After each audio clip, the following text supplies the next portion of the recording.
Você já tentou empurrar uma bola de plástico mesmo, cheia, dentro de uma piscina ou dentro de uma bacia? Já tentou pegar uma boia cheia e empurrar para debaixo d'água? Já parou para pensar o que está acontecendo nesses casos? Hoje nós vamos falar do conceito físico que está presente nessas e em outras situações. Fique conosco!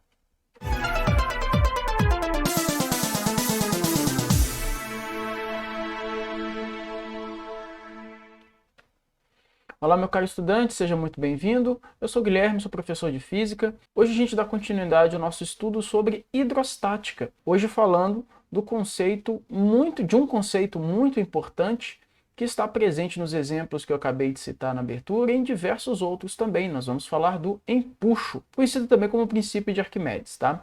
Antes disso, antes de começar, eu gostaria de lembrar que esse conteúdo está presente na ementa do primeiro ano no ensino médio. Tá? E é muito presente em avaliações como PISME e Enem. Então, se você está no primeiro ano do ensino médio, está se preparando para alguma dessas avaliações, te convido a ficar aqui conosco. Essa é a abordagem que a gente utiliza aqui nas nossas aulas. Antes de ir para a explicação de fato, só gostaria de lembrar que você pode acompanhar o material que está sendo utilizado na aula de hoje, no material que está na descrição desse vídeo. Então, fique à vontade, clica, acessa, acompanha o material e vamos para a aula de hoje. Muito bem, eu vou começar justamente com o exemplo que eu acabei de falar, né? Imagina que você tem uma bola, imagina que essa aqui seja a bola que você tem, tá? E aqui, imagina que você tem uma bacia, uma piscina, qualquer coisa parecida, tá? Se você pegar essa bola e tentar empurrar ela aqui para dentro da água, você vai notar que, à medida que você vai colocando ela para dentro da água, à medida que essa bola vai entrando para debaixo da água, vai ficando cada vez mais difícil, mais complicado de você mantê-la debaixo da água. Você precisa de fazer mais força mesmo, você precisa de empurrá-la com mais vontade, tá? E, eventualmente, quando você chega numa determinada posição que a bola está completamente debaixo da água, se você soltar, ela vai subir, ela vai ser expulsa com alguma rapidez, inclusive. Ou seja, a água vai acabar expulsando ela daqui de dentro. A água vai pegar e vai acabar empurrando essa bola de baixo para cima, fazendo com que ela saia, né? Com que ela saia daqui. Então, na verdade, a gente pode entender que, nesse caso, o líquido ele está empurrando. Estou colocando aqui entre aspas, né? Mas, na verdade, ele empurra mesmo, ele faz uma força. O líquido está empurrando a bola, tá? Se o líquido está empurrando, ele está fazendo uma força mesmo. O líquido está forçando, tá? Então o líquido está expulsando o objeto, no caso a bola, fazendo uma força vertical de baixo para cima, tá? Essa força vertical de baixo para cima é o que a gente chama de empuxo. Então a força que empurra o objeto de baixo para cima, quando ele está dentro de um meio líquido, a gente chama essa força de empuxo. E qual que é a ideia aqui? A ideia é que essa força, eu vou até dar nome para ela aqui, né? Eu chamei de força F, mas na verdade a gente pode chamar de E maiúsculo, né? Colocando aqui. A ideia aqui é a seguinte, nós já vimos, inclusive tem nas aulas anteriores detalhadamente, que a pressão dentro de um fluido, dentro de um líquido qualquer, aumenta com a profundidade.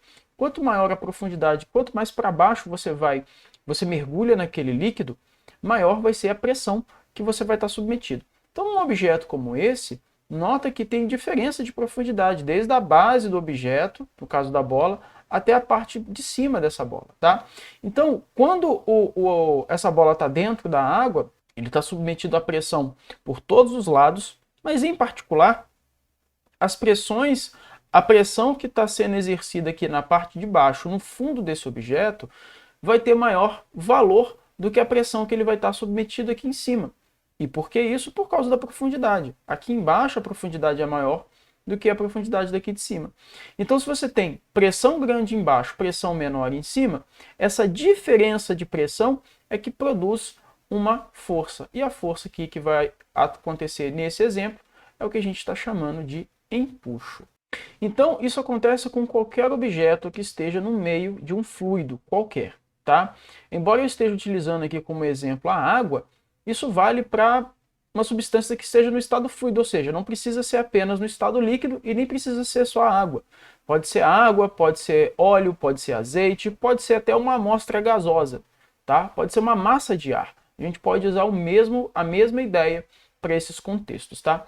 Então, aqui na nossa ilustração, nós temos uma pessoa que está mergulhada, né, com o pescoço para fora da água aqui, né, mas ela está com o corpo completo debaixo d'água. O que que acontece nesse caso? Acontece que essa pessoa, estando mergulhada até o pescoço debaixo da água, quer dizer que a água está também fazendo uma força nessa pessoa, tentando, digamos assim, expulsar essa pessoa de dentro da água.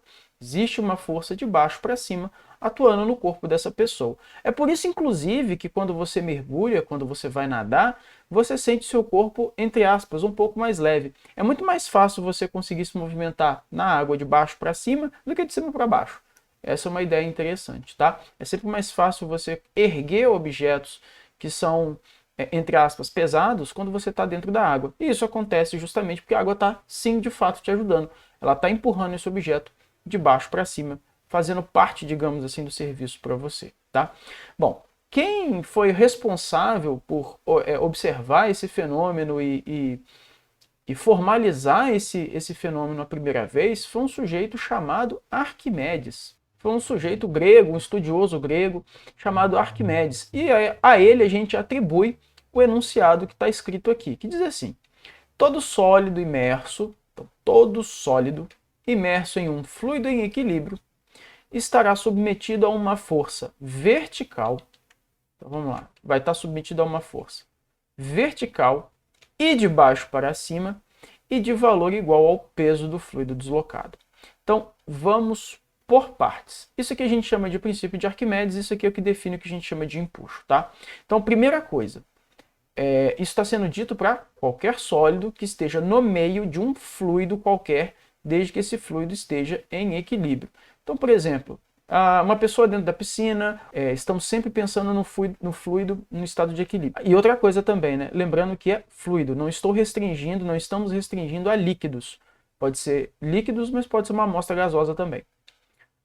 Estará submetido a uma força, beleza, então vai surgir uma força. Essa força a gente dá o nome de empuxo, tá? Eu estou representando esse empuxo como um E maiúsculo. É uma força vertical, ou seja, ela está atuando na direção vertical, obrigatoriamente, de baixo para cima. Então, por isso que na minha representação eu fiz uma setinha de baixo para cima, ou seja, uma setinha na vertical apontando para cima.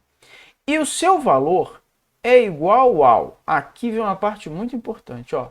Ele é igual ao peso do fluido deslocado. Então, vou destacar aqui, ó. Ele é o peso do fluido que foi deslocado. O que significa isso? E é aqui que muita gente tem dificuldade de compreender o conceito ou até se confunde, né? Então, vamos recapitular e reforçar. Empuxo, de acordo com o princípio de Arquimedes, é uma força, beleza, vertical, então ela vai estar atuando na direção vertical obrigatoriamente e de baixo para cima. Tá, então é uma força que empurra o corpo para cima. Jogou um objeto no meio fluido, vai ter uma força que empurra ele para cima. Beleza, essa força é empuxo. Aí a pergunta que vem agora é o seguinte: qual que é o valor dessa força? Quanto que ela mede? Qual que é a quantidade dessa força? Tá? E aí vem a segunda parte, que é a última parte, que é essa força tem o valor igual ao peso do fluido que foi deslocado. Então, como que funciona isso? Vamos pensar o seguinte, vamos pensar nessa pessoa na piscina que está aqui, tá? Só que a gente vai pensar no seguinte cenário.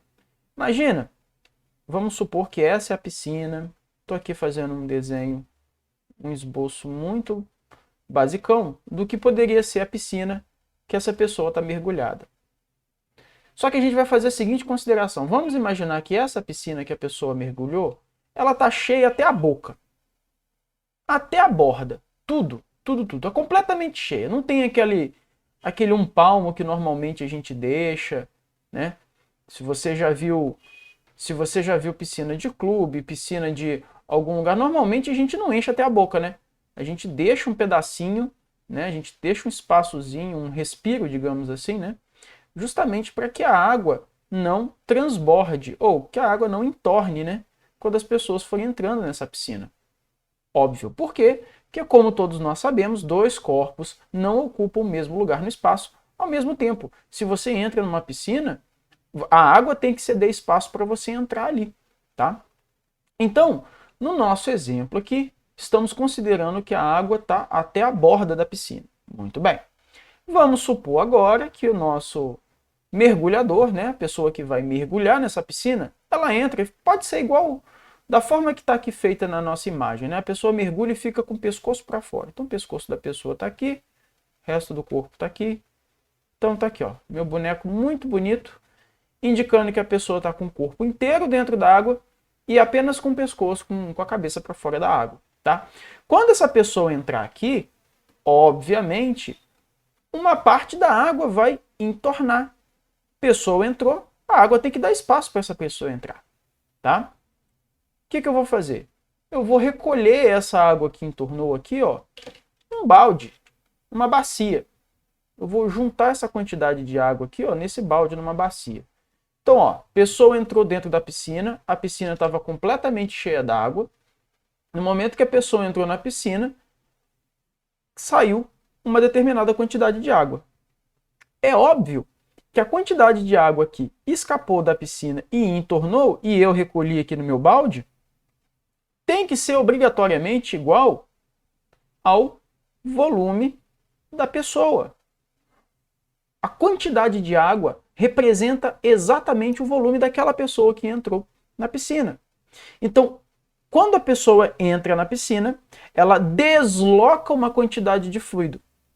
Neste caso particular, esse volume que foi deslocado foi jogado para fora da piscina, que eu tomei o cuidado de recolher num balde. Então, isso aqui, ó, esse volume de água que a pessoa deslocou, eu estou chamando de volume deslocado. E esse volume deslocado é esse fluido deslocado que aparece aqui na definição do empuxo. Então, como que a gente entende essa parte final da nossa frase aqui? O valor é igual ao peso do fluido deslocado. Bom, o fluido deslocado nós já vimos, essa quantidade de água que foi cedida, né? Que quando a pessoa entrou debaixo da água, ela entornou, transbordou da piscina. Se há um volume de água que foi deslocado, se é um volume de fluido que foi deslocado, aqui dentro, obviamente, possui uma massa. E se possui uma massa, isso aqui possui peso. Então, o valor do empuxo que está atuando sobre essa pessoa que está com o corpo completamente debaixo d'água é exatamente igual ao peso dessa quantidade de água que transbordou. Se eu pegar essa quantidade de água que eu botei no meu balde e medir isso aqui numa balança, isso vai dar uma massa. Multiplicando pela gravidade, eu tenho o valor do peso. Então, o empuxo tem um valor que é igual ao peso, mas o peso de quem? Da pessoa? Não. É o peso do líquido que foi deslocado quando a pessoa ou o objeto foi para o meio daquele fluido. Tá certo? Sempre dessa forma. Então, o empuxo vai ser igual ao peso do fluido deslocado. Matematicamente, como que a gente escreve isso? A gente escreve assim, ó. Empuxo, vou escrever aqui embaixo. O valor do empuxo é igual à multiplicação da densidade do líquido vezes o volume do líquido que foi deslocado, que eu vou chamar de V, vezes a aceleração da gravidade. É assim que a gente calcula o valor do empuxo, que é exatamente o que está escrito aqui, né? Peso do fluido deslocado. Eu não vou mostrar, a conta nem é tão complicada, mas eu não vou mostrar exatamente como se chega nessa conta não. Vou até deixar de exercício para você. Fica de exercício para você mostrar como que o valor do empuxo pode ser escrito como a densidade do fluido vezes o volume deslocado do fluido vezes a gravidade. Né? Só vou dar uma ideia aqui, uma dica, e daí para frente você pode prosseguir. Peso é a multiplicação, vamos lembrar, né? Peso é massa multiplicado pela gravidade. Tá? Bom, primeira dica é, a gravidade já apareceu aqui, ó. O G já está aqui, ó. A minha pergunta é, ou a dica é, como é que você sai da massa e faz aparecer densidade vezes volume aqui, tá? Pensa aí, fica como exercício para você, depois você deixa aí nos comentários como é que você fez essa solução, beleza? Então, pensando aqui na expressão do empuxo, ele vai depender de quem, né? Deixa eu escrever de novo aqui, ó. O empuxo vai depender de 3 fatores, vamos escrever aqui de novo a expressão. O valor do empuxo é densidade do líquido vezes o volume do líquido que foi deslocado, lembra sempre disso, volume deslocado, multiplicado pela gravidade. Tá aí, ó, empuxo, densidade do líquido vezes o volume do líquido que foi deslocado vezes a gravidade. Então, ó, do que vai depender o empuxo? Primeiro fator, do líquido, tá? Do fluido. Eu tô chamando de líquido, mas na verdade é fluido, né? Vamos botar bonitinho, vamos fazer certinho, né? Não é líquido, é fluido. Então vamos escrever do jeito correto. Do fluido, tá certo? Lembrando que pode ser feito também para uma massa gasosa. Qual o fator que depende do fluido que aparece na nossa conta? A densidade. Está aqui dentro, ó, densidade do fluido. Algumas referências você vai encontrar assim, ó, densidade do fluido como DF, tá? Mas aí fica a seu critério. Segunda informação importante da qual depende o empuxo, do volume de líquido ou de fluido que foi deslocado. Volume do fluido ou V ou VF, né? Dependendo da referência que você utilizar. Que eu estou chamando simplesmente de V. Então, ó, depende do volume que foi deslocado. Como que você sabe a quantidade de volume que foi deslocado? Sabendo o quanto do objeto está para debaixo d'água. Se todo o objeto estiver para debaixo d'água, o volume deslocado é igualzinho ao volume desse objeto. Se só uma parte dele estiver debaixo d'água, o volume deslocado é exatamente igual ao volume da parte que está debaixo d'água. Tá? Isso vai ficar um pouquinho mais claro quando a gente fizer a conta com um exemplo. Tá? Tem alguns exemplos aqui que nós vamos resolver e nós vamos pensar nessa questão de quanto de objeto que está debaixo d'água. Você pode pensar de diversas formas. Uma delas é pensar em forma percentual. Digamos, 50% do objeto está debaixo d'água. Se 50% do objeto está debaixo d'água, metade do volume dele está debaixo d'água, metade do volume dele deslocou o fluido, tá certo? Essa aqui é a ideia. E finalmente depende da aceleração da gravidade do local que você está trabalhando, tá? Em regra, para questões de prova, para questões para exercícios e tudo mais, fica atento apenas para o valor que ele pede para que você use, tá? Mas em geral, esses exercícios vão acontecer sempre na superfície da Terra e dificilmente, bom, pelo menos não é tão frequente que apareçam questões para você comparar empuxos em situações com gravidades distintas, tá?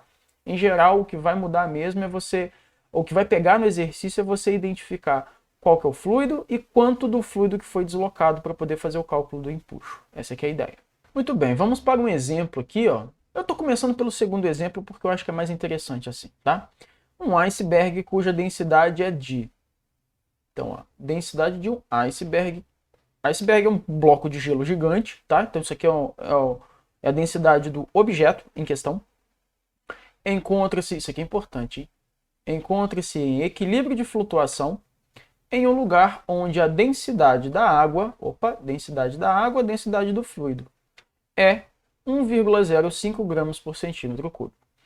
Indique a porcentagem aproximada do volume do iceberg que permanece abaixo da superfície. A porcentagem do volume do iceberg que está abaixo da superfície do mar, ou seja, quantos por cento do iceberg está para debaixo da água. É comum algumas pessoas comentarem frases do tipo assim, o que você está vendo é só a ponta do iceberg, né? Você nem viu o iceberg inteiro. Por quê? Porque, em geral, cerca aí de 10% dele vai estar para fora da água. Os restantes, né, os 90% restantes vão estar para debaixo da água, né? Então, vamos fazer esse cálculo aqui. Antes disso, eu vou apenas anotar as informações aqui, ó. Vamos lá. Gelo.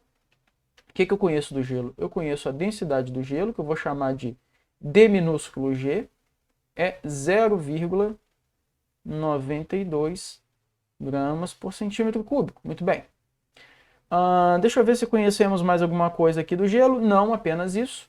Então aqui embaixo eu posso escrever a respeito da... O que eu conheço da água de acordo com o enunciado? Eu conheço que a densidade da água, e aqui eu vou fazer de azul claro, vou chamar de dA, é 1,05 gramas por centímetro cúbico. Muito bem. Essas informações o enunciado me passou, são os valores que eu conheço. Antes de sair fazendo conta, eu vou tentar fazer uma representação do que está acontecendo. Então, ó, digamos que aqui seja uma vista lateral do oceano e tal. A água está aqui em cima, tudo mais. E aqui a gente tem o nosso iceberg. Muito bonito, como vocês podem perceber. Nota que no meu desenho, a porção que está debaixo d'água é essa porção aqui, ó, que eu estou destacando aqui agora. Eu não sei quanto que vale isso daqui, tá? Não faço a menor ideia. Inclusive, é isso que ele quer que a gente calcule.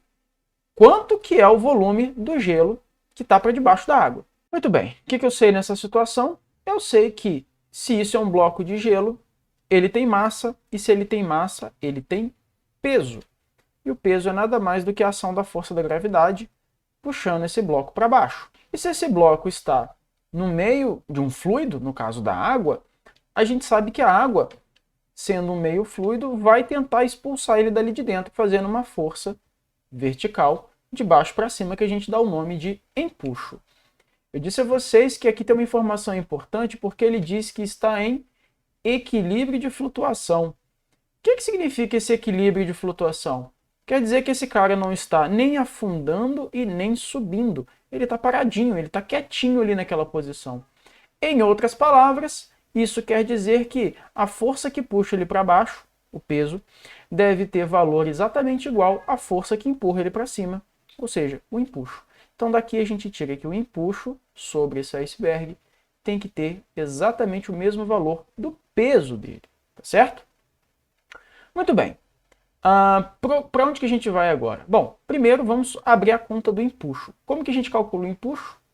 Densidade do fluido vezes o volume deslocado do fluido, que eu vou chamar de volume deslocado, vou chamar de VD, tudo isso multiplicado pela aceleração da gravidade. E do lado de lá a gente tem o peso do iceberg. Mas o que é o peso do iceberg? É a multiplicação entre massa do gelo vezes a aceleração da gravidade. Muita atenção aqui, tá? O empuxo é o peso do fluido que foi deslocado. Quem que é o fluido que foi deslocado? A água. E quanto de água que foi deslocada? Exatamente o mesmo volume do gelo que está debaixo d'água. Então, esse volume que eu chamei de VD aqui embaixo, esse volume deslocado que eu chamei de VD aqui, é exatamente o volume que ele me pergunta no exercício. Quanto que vale esse VD? Em outras palavras, é isso que ele está perguntando. Quanto que vale esse volume de gelo que está para debaixo d'água? É isso que ele está falando. Tá? Por quê? Porque esse volume debaixo d'água é exatamente igual ao volume do fluido da água que saiu do lugar que foi deslocado para que aquele cubo ficasse ali, para que aquele bloco ficasse ali naquele lugar. Certo? Então isso aqui é extremamente importante. Identificar o que nós queremos. Nós queremos o volume deslocado, porque é igual ao volume do gelo que está debaixo d'água, que foi o que ele perguntou. Tá? Então, o volume de gelo é esse VD. Quem que é essa densidade aqui? É a densidade do fluido. Densidade do fluido e densidade de quem? Da água. Está aqui, 1,05 vezes a gravidade. E aqui do outro lado tem a massa de gelo vezes a gravidade. Bom, antes de me preocupar com a massa desse bloco de gelo, eu posso pensar aqui, se eu tenho gravidade de um lado e tenho gravidade do outro, elas desaparecem da conta, né? Basta passar a gravidade dividindo, ou você dividir as duas equações pela gravidade, elas somem, tá? Então, reescrevendo essa equação aqui, vai ficar assim, ó. Densidade do fluido vezes o volume do fluido que foi deslocado tem que ser exatamente igual ao valor da massa de gelo. Você pode parar e perguntar, tá, mas eu não faço, a densidade da água eu tenho, é 1,05. O volume deslocado é o que eu quero saber. E a massa de gelo? Quanto que vale esse troço? Como é que eu vou achar esse valor? Bom, aqui você tem que pensar no seguinte, você conhece a densidade do gelo. Mas o que é a densidade do gelo? Densidade do gelo é nada mais do que a divisão entre a massa de gelo dividido pelo volume do gelo. Mas que volume do gelo? O volume inteiro do seu bloco, o volume dele por completo, tá certo? Então, você pode dizer que a massa de gelo, na verdade, ela pode ser reescrita, daqui a gente pode escrever que a massa de gelo é a densidade do gelo vezes o volume completo do bloco de gelo, tá? Densidade, o volume está dividindo, passa para lá multiplicando. Eu vou pegar este cara, eu vou pegar essa expressãozinha e substituir aqui na minha conta do lado de cá. Vai ficar assim. Densidade do fluido, volume do fluido, é igual a massa de gelo. Mas o que é a massa de gelo? É a densidade do gelo vezes o volume inteiro do bloco de gelo, que eu vou chamar de VG. Aí você vai virar e vai falar assim, pô, bonito. Densidade da água, 1,05. Volume debaixo da água é o que eu quero saber. Então eu não tenho. Densidade do gelo 0,92, mas e o volume de gelo? Eu não conheço o tamanho do bloco inteiro. Pois é, mas observa que a pergunta que ele faz no enunciado é: indique a porcentagem. Se ele pede a porcentagem, ele quer saber o seguinte: qual a fração do volume do bloco que está debaixo d'água? Em outras palavras, o seu VG não vai desaparecer da conta. Ao contrário, o que você quer determinar é uma fração multiplicado pelo VG. Então, você não vai substituir VG por nenhum valor, até porque você não conhece. Mas o que você vai encontrar é um número multiplicando VG. Se esse iceberg tem uma parte dele para fora da água, quer dizer que o número que você vai multiplicar aqui, o número que você vai encontrar multiplicando aqui o volume do bloco, tem que ser um valor entre 0 e 1. Não pode ser nem igual a 1, ele tem que ser menor do que 1. Tá? Porque se ele for exatamente igual a 1, quer dizer que 100% está debaixo d'água. E se ele for um número maior do que 1, quer dizer que mais do que o bloco de gelo está debaixo d'água, não faz o menor sentido. Tá? Então você tem que encontrar um valor que seja entre 0 e 1. Né? E não pode ser igual a 1, porque se ele for igual a 1, o bloco está completamente debaixo d'água. Muito bem, então vamos substituir os valores e terminar de fazer a conta, né? Densidade da água daqui está 1,05. O volume deslocado é o volume de gelo debaixo d'água que eu quero saber. A densidade do gelo é 0,92. E o volume de gelo eu vou deixar ele quietinho aqui, porque eu preciso dele do lado de cá. 1,05 está multiplicando, passa para o outro lado dividindo. Então o volume que está debaixo d'água tem que ser exatamente igual a 0,92 vezes o volume do bloco de gelo. Tudo isso dividido por 1,05. E aqui você pode fazer a estratégia que você quiser. Multiplica em cima e embaixo por 100, depois divide, fatora, corta, divide e tal, não sei o quê. Enfim, essa conta aqui vai dar aproximadamente 0,8761, se eu não me engano, tá? Vezes VG. Tá, e como é que o primeiro passo, como é que eu enxergo isso em forma de percentual? Então, vamos entender o seguinte. Eu fiz a divisão e a divisão me deu um número decimal menor do que 1. Então, está dentro do esperado. Primeira coisa é isso. Segunda coisa, esse número é 0,876 vezes o volume de gelo. Ou seja, é 0,8761 do volume que está para debaixo d'água. Tá? E como que eu escrevo isso em percentual? Bom, para escrever um número decimal em percentual, você faz o seguinte, uma forma simples, né? Você multiplica por 100 e o número que você tiver aqui, você vai ter ele em forma percentual. Então, isso aqui, ó, esse número que a gente encontrou, então este carinha que a gente encontrou aqui, ó, é exatamente igual a 87,61% de quem? Do VG, do volume do bloco inteiro. Ou seja, qual o percentual que está debaixo d'água? 87,61%. O que a gente tem que fazer? Achar a alternativa que melhor responde, né? Que melhor se aproxima disso daqui. Aqui um detalhe, tá? Nota que tem uma alternativa D 88% e uma alternativa E 87%. Qual que você marcaria? Você marcaria 88%, porque o seu resultado da conta deu 87,6. Primeiro valor após a vírgula aqui, ele é superior a 5. Então, pela regra de arredondamento, você despreza o valor depois da vírgula e acrescenta uma unidade, soma uma unidade na casa anterior. Então, seria aproximadamente 88%. Muito bem, vamos resolver mais um exemplo aqui, utilizando essa ideia de empuxo. Uma barca para transportar automóveis entre as margens de um rio, quando vazia, tem volume, tá? Vamos anotar essa informação aqui. Então, uma barca vazia tem volume de 100 metros cúbicos. Então, você tem um barco que está vazio. E a massa desse barco, 4 vezes 10 elevado a 4 quilogramas. Beleza.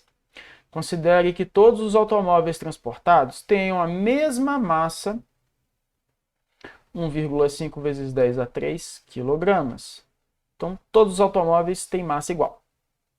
E que a densidade da água seja igual a 1.000 kg por metro cúbico.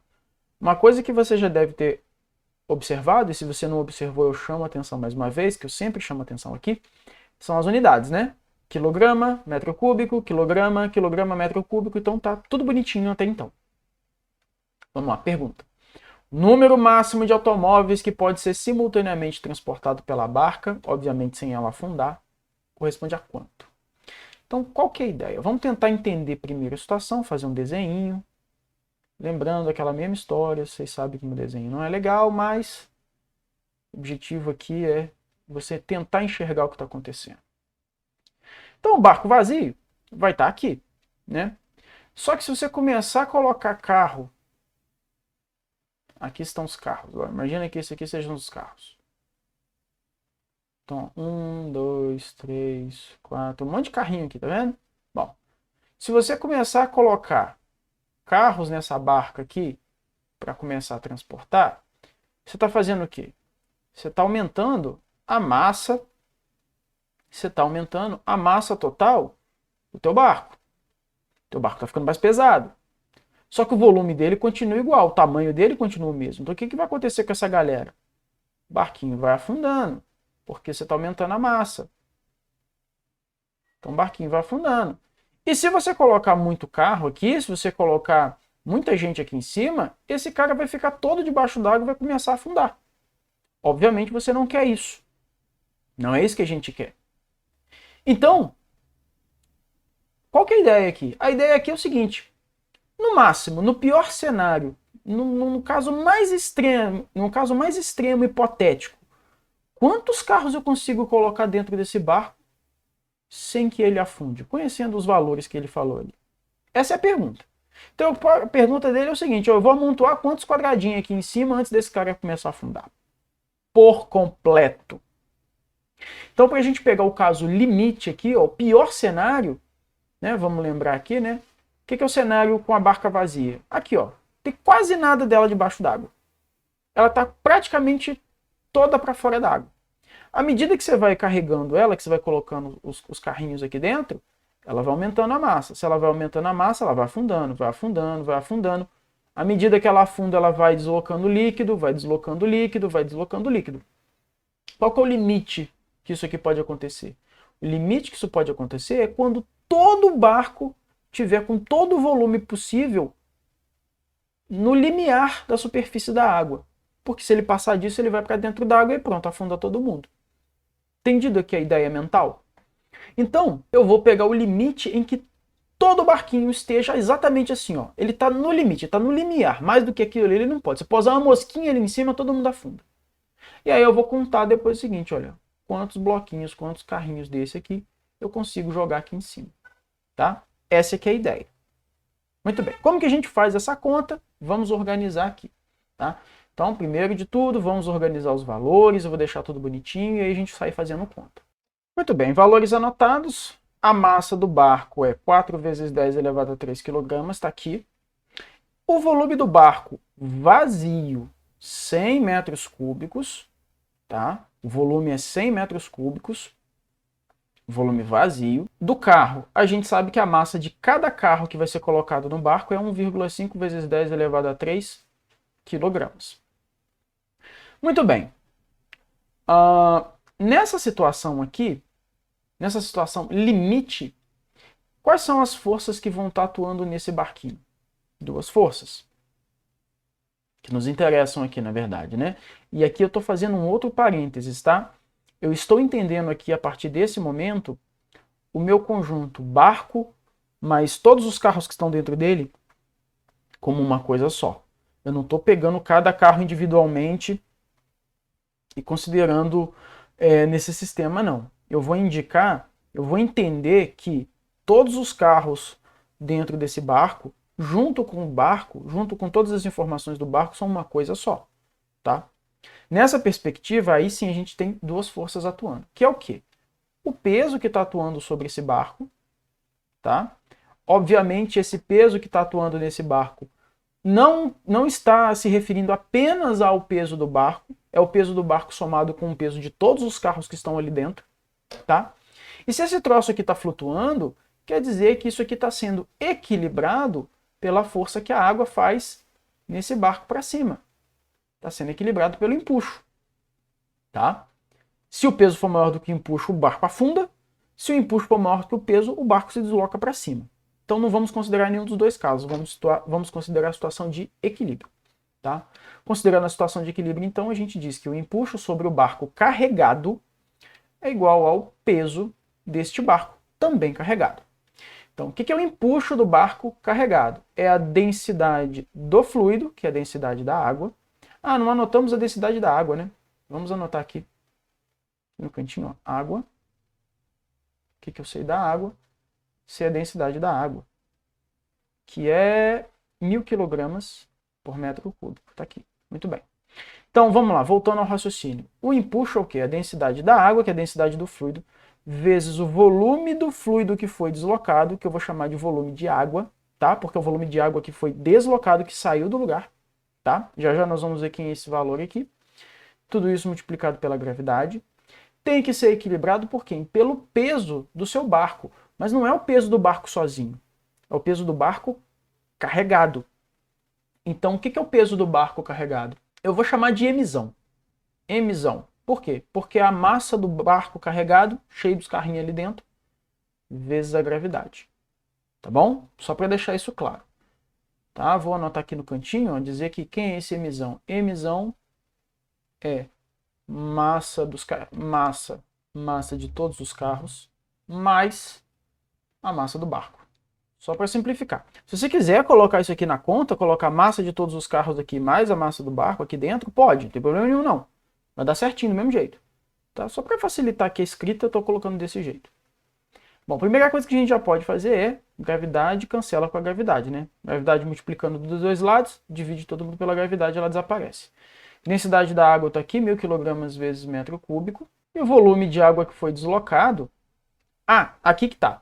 O volume de água que foi deslocado é exatamente qual? É exatamente igual ao volume total do nosso barquinho. Por quê? Porque a gente não está na situação limite. E qual que é a situação limite?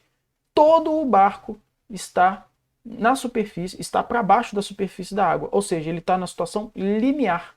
Ele está no limite. Dali para baixo, ele afunda por completo. Tá? Então eu vou pegar o limite para fazer o cálculo. Qual que é o cálculo? Qual que é o limite para fazer o cálculo, então? Considerar o volume todo que foi deslocado pela água sendo exatamente igual ao volume do barco. Então eu faço a consideração que esse volume aqui é o volume de água que vai ser deslocado. Então eu multiplico isso aqui por 100 metros cúbicos.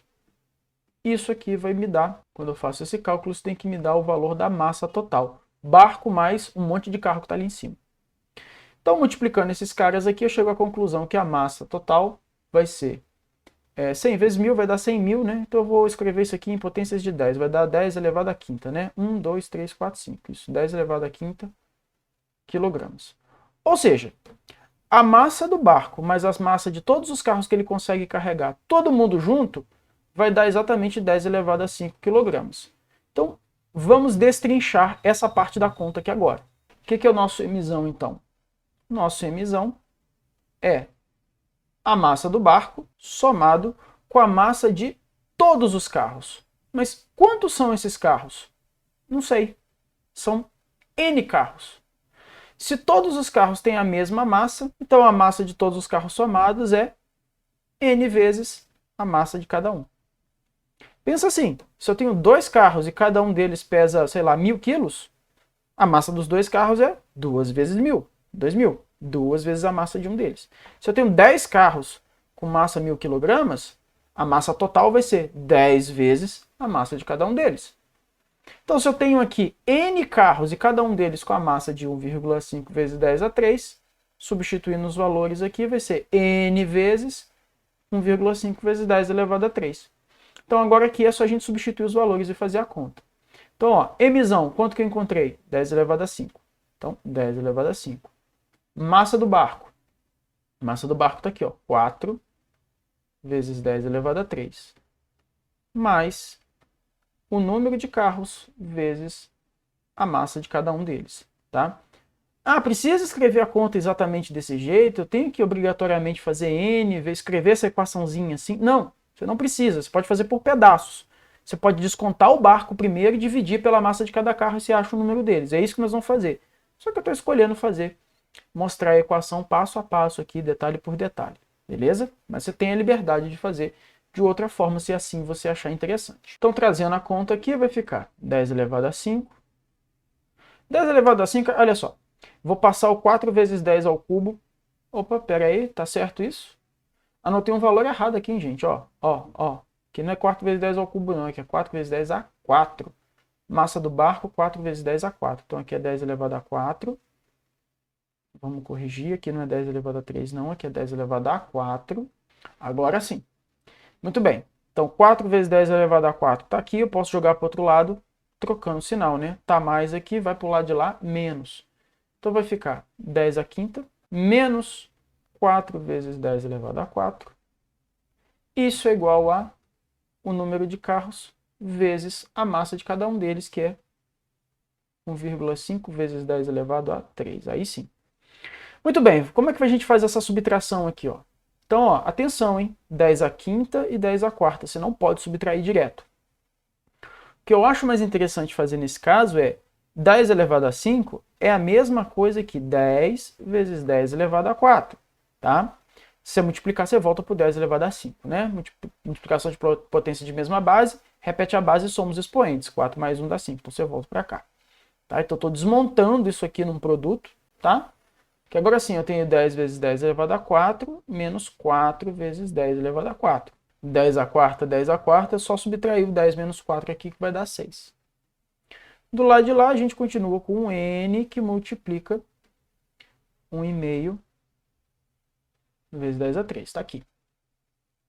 Então, subtraindo aqui, nós vamos ter 10 menos 4 dá 6. 6 vezes 10 a 4 é n vezes 1,5 vezes 10 ao cubo. 1,5 está multiplicando, passa para o outro lado dividindo. Então, a gente vai ter 6 vezes 10 a quarta divididos por 1,5 vezes 10 ao cubo. Isso vai dar o nosso n que a gente está procurando. Então, o nosso n, aqui você pode usar qualquer estratégia que você quiser, tá? Já dá para fazer aqui, né? 10 a 4 dividido por 10 a 3 vai dar 10 elevado a 1. Aqui no numerador vai dar 60 e embaixo vai dar 1,5. Que se você quiser, você pode multiplicar embaixo e em cima por 10 também. Vai dar 600 dividido por 15. Enfim, de qualquer forma, quando você faz esse cálculo, o número de carros que você encontra é exatamente igual a 40. Resposta, então, n igual a 40 veículos, letra B. Muito bem, vamos recapitular aqui agora também, né? Aproveita que você está aí, você que chegou até aqui nesse momento, tenta relembrar, tenta puxar da memória, né? O empuxo vai depender de 3 fatores. Quais são esses 3 fatores dos quais o empuxo depende? Vou até escrever a expressão aqui, ó. O empuxo é o D multiplicado pelo V multiplicado pelo G. Vou começar de baixo para cima, né? O G é a gravidade local, aceleração da gravidade. Tá, beleza. Quais são os outros 2 fatores? Primeiro deles, vamos aqui em cima, do líquido, da densidade do líquido. Aliás, vamos fazer bonitinho, não é líquido que eu falei, né? Empuxo vale para fluido qualquer, pode ser líquido, pode ser gás. Então, do fluido, depende do fluido. Qual parâmetro que depende do fluido? Densidade. Então, é densidade do fluido. Depende de quem também? Do volume. Volume deslocado. Que o volume deslocado é o volume do fluido que foi deslocado, que sempre vai ser igual à quantidade do objeto que está para debaixo d'água. Então é volume do fluido deslocado e da gravidade, como a gente já tinha dito. E aqui, antes da gente encerrar, eu queria só chamar a atenção de uma coisa muito importante, tá? Sempre que um corpo estiver em equilíbrio, obviamente no meio fluido, né? Um sólido no meio de um fluido, o peso do corpo, o peso desse corpo, o peso desse objeto, tá? Ele vai ter exatamente o mesmo valor do empuxo. Em outras palavras, o que eu quero dizer com isso? Quero dizer com isso o seguinte, imagina que você tem aqui, ó, mais uma vez, minha representação da vista lateral de uma piscina, por exemplo. Né? Então, você tem aqui a piscina, vamos supor que a água está aqui, e aí você tem um objeto qualquer, vamos pensar aqui, ó, esse objeto. Esse objeto ele pode estar nessa situação, onde só uma parte dele está para cima só uma parte dele está bem pequenininha, está para baixo da água, a maior parte dele está para fora. Ele pode ser um objeto que esteja mais ou menos assim, ó, mais da metade dele esteja debaixo d'água, tá? Ou ele pode estar numa situação assim, ó, completamente debaixo d'água, tá? Então eu vou até fazer de cor diferente para indicar que são objetos diferentes. Eu tenho um objeto A, eu tenho um objeto V que é verde, eu tenho um objeto A que é azul, e tenho um objeto M que é amarelo, tá? Só para diferenciar cada um dos três. Não interessa se ele está com um pouquinho só debaixo d'água, um tanto grande debaixo d'água ou completamente debaixo d'água sem encostar no fundo. Se ele estiver em equilíbrio, em qualquer dos casos você pode dizer que para cada um deles, se ele estiver em equilíbrio, tá? Isso é importante, sempre que ele estiver em equilíbrio, aí você pode dizer que nesse caso aqui, ó, para esse cara, o peso dele tem que ser igual ao empuxo dele. Então eu vou chamar isso aqui empuxo do objeto verde, isso aqui é o peso do objeto verde. A mesma coisa vale para o azul. Se o azul está em equilíbrio, então a gente com certeza pode dizer que o peso do azul, tá, equilibra ou tem o mesmo valor que o empuxo sobre o azul, tá? E finalmente a gente pode fazer a mesma coisa para o corpo amarelo. Então, objeto amarelo, o peso do amarelo aqui, ó, bem no cantinho lá embaixo já, escondidinho, vai ser igual ao empuxo sobre o amarelo, tá? É isso que eu quero dizer. Quero dizer que se o corpo está em equilíbrio, o peso dele equilibra o empuxo dele, tá? Por que que isso está acontecendo? Porque ele está em equilíbrio. Se o valor do peso não for igual ao valor do empuxo, considerando que só existem essas duas forças atuando sobre ele, ou ele vai estar se movendo para cima ou se movendo para baixo. Se o peso é maior que o empuxo, ele se move para baixo. Se o empuxo é maior que o peso, ele se move para cima. Tá? Até que eventualmente vai chegar numa situação que os dois podem se equilibrar.